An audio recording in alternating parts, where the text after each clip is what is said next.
What's up, Steelers fans? Welcome back to another episode of Around the Burgh. I'm your host, Mitchell Wolf, here with my co-host, Shane Kubis. We are recording late this week because we recorded an episode, and then later that night, the general manager news broke, so we didn't record until now, which is Wednesday night, so it's been a bit of a cluster F for the last few days.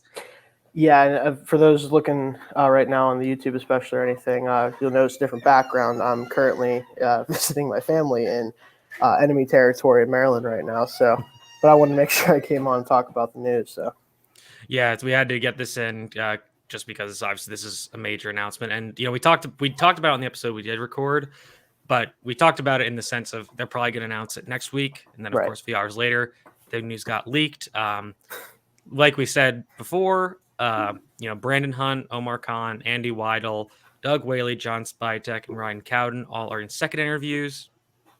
And we anticipated that announcement to come either late this week or early next week. And later in the evening, Aditi Kinkawala, formerly of NFL Network, leaked out that Andy Weidl was being hired as the assistant GM, which pointed to Omar Khan being promoted to the full general manager role, replacing Kevin Colbert. Yeah, like we did talk about how it's probably going to be one of the two internal candidates for the GM. We said it was going to be Hunt. Yeah, we said it was going to be Hunt. Yeah, we definitely missed a little bit on that. But again, this makes sense. I kind of expected it to be, I think we put out like minus like 900 or something for it to be one of the two at least, right? Mm-hmm. So again, nothing unexpected. Weidel coming on as the assistant GM, though, I think is the more interesting thing for sure. Yeah, that's really interesting. So we'll get the Khan and Hunt stuff out of the way because that can be kind of dealt with easily. Yeah. Obviously, we talked a lot about Omar Khan being kind of the Steelers cap wizard for the last 10 or so years. He's been here a very long time, since 2001, and he's kind of moved up the ranks from football administration coordinator to director of football administration to vice president of football and business administration, which is where he was for the last 6 years, and now he's moving up into the full GM role. And so what are your thoughts about this move? I think it's very interesting because obviously Hunt was more of the actual personnel guy, right? Like that was definitely his role post-Khan. And I think if they didn't bring in Weidel as the assistant GM, it might not make quite as much sense to me, just because they have a guy that's more of a true talent evaluator working with him side by side. Yeah. Khan can handle the contracts, cap stuff, and obviously he'll have his input, obviously, in his players as well in final decision. But having those two work together makes a lot of sense, I think, in that regard. Yeah, absolutely. And I think that this is going to go beyond, maybe just football stuff. Like it might extend to, kind of other business aspects of the position that, maybe Kevin Colbert wasn't. He was that kind of what Khan was doing for Colbert already, because he was obviously came through the scouting ranks, and that was most of what he did. So, yeah, I don't really anticipate this being a huge shift in philosophy. Obviously, he's worked under Colbert for so long that it is an internal hire. It's an internal promotion. That is what it is. With regards to Hunt, again, that was very surprising. I think, again, he was the betting favorite for pretty much this entire process since Colbert announced he was retiring. And he interviewed with the Raiders for their GM job. He interviewed with the Bills and the Eagles for an assistant GM job. And, I mean, frankly, at this point, I don't anticipate him being with the team, come training camp. Yeah, I'd be very surprised because unless, just no one has openings that he wants to take right now, which doesn't seem like that's the case, I don't see why he would stick around for another year when he could be just getting settled in with a new team and figuring stuff out. So I do assume that move is a corresponding move with that's going to be happening in the next month or so. Yeah, and it is kind of a shame because he has been with the Steelers for so long. He's been with the Steelers since 2009. He had a brief stint with the Texans and was with the Steelers before that as a scouting intern. And as a pro scouting coordinator, you might not have your finger on the pulse of as much draft stuff. Obviously, you're focusing on professional players, but Steelers, that's been important for the Steelers as well. And we'll get into this later, but I really think honestly him and Weidel could just swap spots because Weidel was like the vice president of player personnel for the Eagles, and now that position's open. So I think they're promoting from within, but they interviewed Hunt already, so they might just kind of trade those guys basically. Maybe. Yeah, I think it just comes down to what Hunt wants to do for this upcoming season. Maybe he decides to just stick around for this year and then take job offers when inevitably more open up next year. But because even regardless if he does stay, there just really isn't much upward mobility left for him. No, he can't go up anymore. Yeah. So he's probably got to go somewhere else, which is a shame. But we'll pivot now to Andy Weidel. who previously served as the Eagles vice president of player personnel. And in the years before that, he was their director of player personnel. He was their assistant director of player personnel. And then from 2005 through 2015, he was a scout for the Ravens. From 2000 to 2004, he was a scout for the Saints. Mm-hmm. And in 1988, 1999, he was a player personnel assistant with the Steelers. So, right, yeah. Again, kind of bringing a guy back, but he hasn't worked here in a very long time. Yeah, he's not part of what we've had in the past 20 years. So, yeah. No, and it's interesting that him and I'm not sure if they really cross paths that much, but him and Khan crossed paths briefly at the Saints when Khan was there in 2000 and 2001, and that's when Weidel was there as well. So that's kind of another interesting factoid about him. Yeah, like we could talk about this more too. I think the combination of them, like I mentioned before, is what makes this the most interesting, because you assume that Weidel's going to handle a lot more of the true like player evaluation scouting element of things, with obviously Khan having his say of things as well, and then Khan handling the money like he always has, because that's what he's been great at this whole time. Yeah, and Weidel has been the Eagles' vice president of player personnel since 2019, so he's kind of been a big part of their scouting and draft process, like you said. And I think there's a lot of hay made about like him being a big reason why they were still in on Devonta Smith, even though there were concerns about his size and whatever. And the Eagles have been a very solid drafting team over the last few years. Yeah, really good. Yeah. And obviously coming up in with the Ravens, they've been one of the better drafting teams for a long time. Hard to apart that. That's why I'm really excited about him coming in, because I think that even though both these guys, have kind of Steelers roots, I think that they're going to bring a bit more modernized and analytical framework to the front office area, because the Steelers have been super like heuristically defined. Like it's kind of just been, we're going to do things our way. Kevin Cole's kind of this old, not stodgy, but like kind of, curmudgeon-y dude who's just like, we're doing things my way. We're not like looking at all these numbers, we're going to go by our eye test. And, the Eagles and Ravens are obviously super analytically driven. So I think that getting that in the building is going to be really helpful and interesting.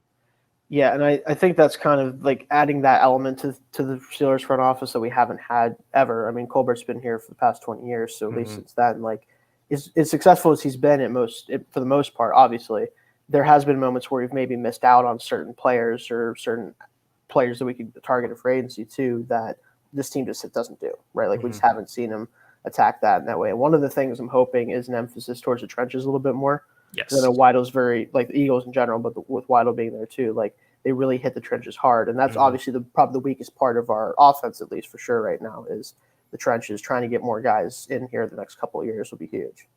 Yeah. And the other part of the analytic thing, and I think there'll be a greater focus on athletic testing. Yes. Which in the later rounds, I'm a big fan of. Like in the later rounds, the Steelers seem to tend to go towards guys that are kind of already developed players. Yes. And they're kind of high floor look, which I get for low round picks, but also I'd rather you kind of take some swings with those low rounders, because I'd rather than like bet on the traits, bet on the athleticism, than just, try to kind of get a guy that's just, like he's going to be a good special teams linebacker. It's like, no, try to get a guy that, maybe you could hit on something a little, that would be unexpected. So that's kind of what I'm hoping they bring with that. I think that both of the teams they worked for, or the teams Weidel worked for, are very driven by acquiring comp picks. So I'm interested to see how the Steelers kind of do that as well, just because they don't like to sign guys back. But I'm interested to see like how much, if they attack that more aggressively. But I also think that, now that they're moving into this era, post Ben Roethlisberger, when they will by default just have a lot more cap space because they won't have a huge quarterback number on the cap, as the cap continues to like exponentially increase every year. Yeah. I think having guys that are going to be focused on, squeezing every drop of value out of the cap and out of the draft, I think that that's going to be really important for this team in the future. Yeah, because our margin of error, if we stick with the quarterbacks that we have, especially if they play well enough to continue to get chances here, is going to be much smaller than other teams, right? We have to be about as good as you possibly can be in every other aspect of the offense and defense, right? And the defense already, a lot of pieces to work with already there. It's going to be one of the better units in the league, but being able to find the right players to fill in around the stars that we already have, while dealing with possibly, mediocre-ish level of quarterback play, depending on what we get out of these guys, that's going to be huge if they want to actually truly compete opposed to just hang around. Yeah, and I think that both of these guys are coming in kind of with that, they're like, okay, Kenny's our guy for now, but I think they're still gonna be thinking long term, like if they come to the end of Pickett's rookie contract and he hasn't really done a ton, I think they'd be kind of willing to move on from him and say, we've spent the last few years like building this team up to a really solid level, and we can try to go after another quarterback again, like figure it out a different way. Because I think the way that they're gonna use their draft capital, use their cap space to, like you said, building up the trenches is going to be a huge part of that, because then you can have almost, and at that point, then you can just still keep Pickett or whoever, because if you build such a good team around them, you might not necessarily need that elite quarterback. Yeah, and I think that's kind of what the next couple of years are going to be about, right? Is figuring out how high of a ceiling does Pickett actually have. Whether we find out quickly or whether he has to sit for a while, whatever the case may be. How good can the offense be with him, and then does that determine, okay, we're going to spend our money everywhere else then, because we're not going to have to pay him until later on. We're going to have his 5th year, which that's going to be huge if he does work out. Obviously, that's one reason to take him in the first, opposed to waiting. But it's going to come down to how he plays. I think that determines how aggressive they get over the next couple of years too. Yeah, absolutely. I'm very excited to see. And again, like this is a massive shift as far as the Steelers go, just because like, if just like an assistant GM leaves, it's like, oh boy, that's a big shift for how that's enough right there. Yeah. How much change the Steelers go through. But now, obviously there's a new quarterback era, there's a new GM, obviously you still have Tomlin around. So that's a big, that's a big part of it. But, this is a huge change for the Steelers moving forward. And I think as much as the Steelers philosophy on team building can change, I think this could be one of the bigger shifts that we've seen in a long time. It feels like it has to be, right? I mean, this is the first opportunity we've had to see legitimate change come through this organization in quite a while. And obviously, it's always a risk when you do that, because it could end up backfiring, but I don't really think that's the case with this group right now. Yeah, and they're also bringing in Sheldon White, who is, I believe, he's with the Commanders before, and he's going to be taking a front office role to run personnel. It was the Lions vice president of player personnel. Right. He'll be joining Andy Weidl. He's actually Cody White's dad. Oh, okay. So there's another familial connection. There you go. Yeah, of course. There was one I thought of today that I was like, oh, they could have got another pair of brothers or something, but I can't remember what it was. I know Weidel has a brother that just got fired by the Eagles. That's what it was. That was the one. That was the one. The Eagles just fired Andy Weidel's brother, Casey. Yes. Yeah. Yes. So, I mean, that's got to be a slam dunk for the Steelers. I'm sure he's going to find himself in some way, somehow. Yeah, I mean, so Kevin Colbert's son is a scout on the staff. So he transitions out, and then Weidel's brother transitions in. There you go. But anyway, so Sheldon White has been with the Lions and the Commanders for the last few years. He was actually, when Colbert left the Lions to come to the Steelers, White was his replacement in Detroit. So, last year was a scout for the Commanders, actually. So he's been around a bit. But I'm kind of imagining this might be the guy that comes in and replaces Brandon Hunt, who's probably going to be on the move. That would make a lot of sense. Yeah, we'll have to see what Hunt actually does or what news comes out about him here shortly. So we'll see. Yeah. So we'll kind of go over some of the other stuff that we talked about on our previous episode that we did record, but now became mostly irrelevant. So we talked about OTAs, and mostly that we don't think Deontay Johnson showed up. We know Stephon Tuitt did not show up, and we believe that Minkah Fitzpatrick is there. And those are Deontay and Minkah are entering contract years. That's those reasons. And Tuitt has obviously a lot of other issues going on. But of course, Tomlin had his moment where somebody asked him about it. He's like, well, he's not here, and it's voluntary, so I don't care. Yeah, we're not going to get anything out of him, so might as well wait. Don't waste your time with Mike. Yeah, exactly. But I think with Tuitt, Cam Hayward said he expects Tuitt to be back for week 1. Right, which means he's going to be back week 1. Probably. Yeah, so like if Cam Hayward says something, it's going to be true. It's going to come true. So, it's kind of just a question, how much of training camp does Tuitt play for? Right. How much preseason does he get? If he plays preseason at all, which I would get if he didn't play it preseason. I get it. Yeah, I'd like to see him, but I get it if he doesn't. Yeah, just to kind of for his sake to get his feet wet, do some training wheels kind of stuff, just to get back in the swing of football. Get hit. Legitimately, yeah. And we talked about this yesterday, and it's going to be kind of weird just rehashing all this, but with Deontay, it's interesting because, he is entering this contract year. He has had 2 pretty good seasons by any kind of receiver's metrics, but yeah, for sure. They've been hamstrung partially by like some of his drop issues, but mostly by poor quarterback play. Yes. Yeah. And this year, I think even though, again, we're not sure if he's there or not, but you kind of think that because he doesn't have as much leverage as some of these other elite receivers that have been avoiding OTAs and have had some contract demands, you kind of think he would be there so he can kind of establish a chemistry with the new quarterbacks and so he can have the best chance at really balling out in this final year of his contract. That's the only thing I'll say about him not being at OTAs that, like, I normally don't care at all, especially obviously voluntary stuff, right? For me, the way that I expect this to go, and he should know this, the way the Steelers operate, right? He's not going to benefit at all from not being there from a contract standpoint, so you might as well show up. Just obviously make sure you don't get yourself hurt or anything or do too much, but get used to these quarterbacks because you are going to be dealing with guys you've never played with. Like, it doesn't – whoever the starter is going to be – unless somehow, again, if they won't do this, but unless Rudolph managed to squeak his way in there, which he won't. Hey, Rudolph he said in the press available that he thinks he has a shot to win the starting job. I'm sure he does too, and I think I could too, probably, but that's not – no, but like unless it would be him for some reason or if he had to go in and play for some reason, he hasn't played with any of these guys. Like, you have to get into a rhythm with these guys because he is a rhythm player. Like, you have to get him involved early. They need to know how to, where he needs to be or where he wants to be on certain routes. Like, all that stuff is going to contribute to how good of a season he has, and that's going to ultimately determine his price tag. Yeah, and like you said, I think that it's just going to be the voluntary stuff. I think once they become mandatory OTAs, once it becomes training camp, I don't think he's going to sit any of that out because I doubt it. I think he knows that, like, listen, that's going to be a bad look for me. Like, you know, it's not going to go well. And with Minkah, I think Minkah is just such a detail-oriented, I think he kind of has in a relatively similar position to Watt in that he knows he's going to get paid. He knows the Steelers are going to pay him because he is, like Watt, he is such a necessary piece to this defense and a necessary piece of the Steelers' future moving forward. The only difference is that he's not going to be asking for best defensive player in the league type money. Exactly. So, I think the Steelers might be more willing to acquiesce to some of his demands.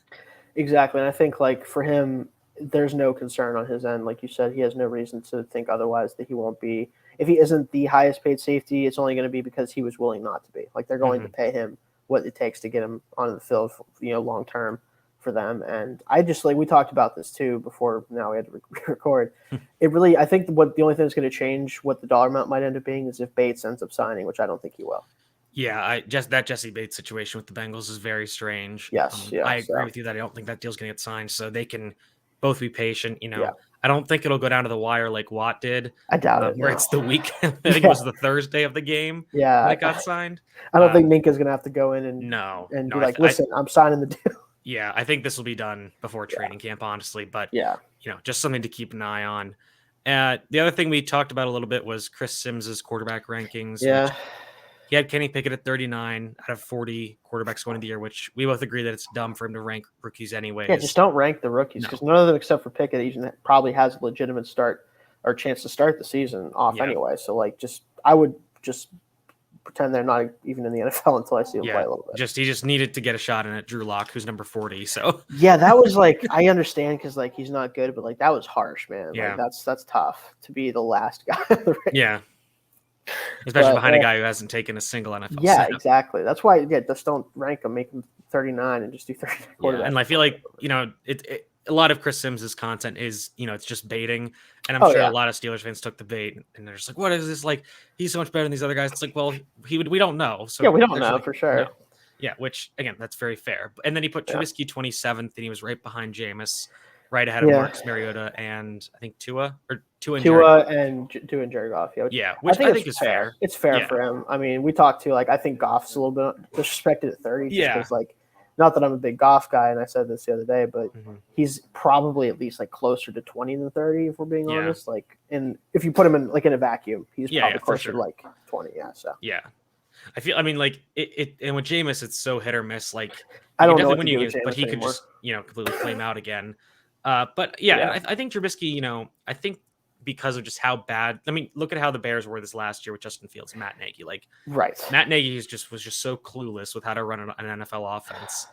And I think that obviously reflected poorly on Trubisky in his limited snaps with the Bills last year. He was quite good. I'm not saying he's the franchise quarterback, And I think there's a decent chance he beats out Pickett to be the week 1 starter, and there's a decent chance that he performs pretty well because he has some good skill players. I think he fits very well into what Matt Canada wants to do, and the offensive line is not. The offensive line is a big unknown. I've heard a lot of people saying, "Oh, this offensive line is terrible." It's I mean, I don't think it's going to be great, but I think it can't really be worse than last year. It's functional. That's what I've said. That's the word I use. This offense, if it's functional, I think Trubisky will play at at least starting caliber level, right? He might not be spectacular in any way, but if he understands the offense, if the offense allows him to can play well enough to allow him to do stuff, I think he'll be fine. Yeah, I mean, you just kind of expect this offensive line to just not be as bad as it was last year because it's hard to be. You have Dan Moore in his second year, and he had some nice moments. And he held up okay. Yeah, you have Chuks Okorafor, who he is what he is. He's fine. Perfectly average starting right tackle. Right. Yeah. You have James Daniels coming in, who a lot of people one of the better right guards in football last year. Yes, exactly. You have Kevin Dotson, who was injured a lot of last year, but is probably better than J.C. Hassenauer or John Leglue. And then you have Mason Cole, who apparently, I haven't watched a ton of him, but apparently was better this year with the Vikings than a lot of people gave him credit. He was a pretty good player, yeah. And he just has to be better than the worst of what Kendrick Green was, which is pretty low. That's the thing, right? Is Green, as much as I don't want to give up on the guy, obviously, because he was just a 3rd-round pick last year.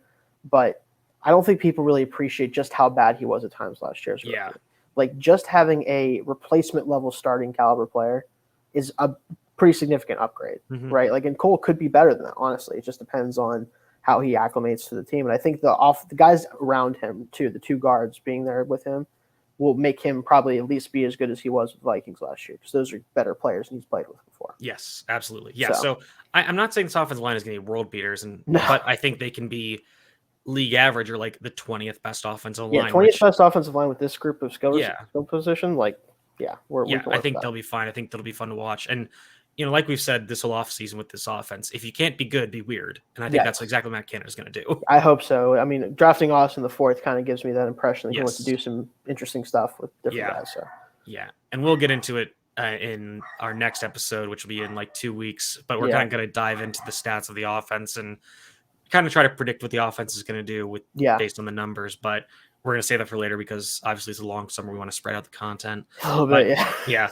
But I think that'll do it for us for this week. Again, this was the big news. We were kind of waiting for it, and just the timing wasn't great for our schedule. But we're here now. We got it done. Yeah, it's an exciting future for the Steelers. I'm actually going to have an article coming out on roundtheblock.com covering this. So just giving a little more of my perspective in the written form. But in the meantime, Shane, let people know where they can find you and your work. Find me at Shane Kubas on Twitter, like always, and at SteelersATB. Going to try to tweet some more stuff from that account. Like I said, once we get into training camp, more legitimate stuff going on where I can make some reports, and going to hopefully try to, like I mentioned before, we have to re-record this, of course, try to go to training camp, try to get some insight from there, see what that looks like once it comes to Latrobe. Yep, and you can find me at Mitchell T. Wolf, WOLFE on Twitter. Make sure you're following Around the Block on Twitter, on YouTube, on Twitch, on Instagram, social media. We're not going to dive into this because it's not really our thing, but Around the Block is connected with a GoFundMe for the recent shooting in Texas. If you are listening and you do want to donate, there is a good verified link that is on Around the Block's Instagram. So if you want to donate to those families, you can go there. Right. But thank you for tuning in, and we hope to have you back next time.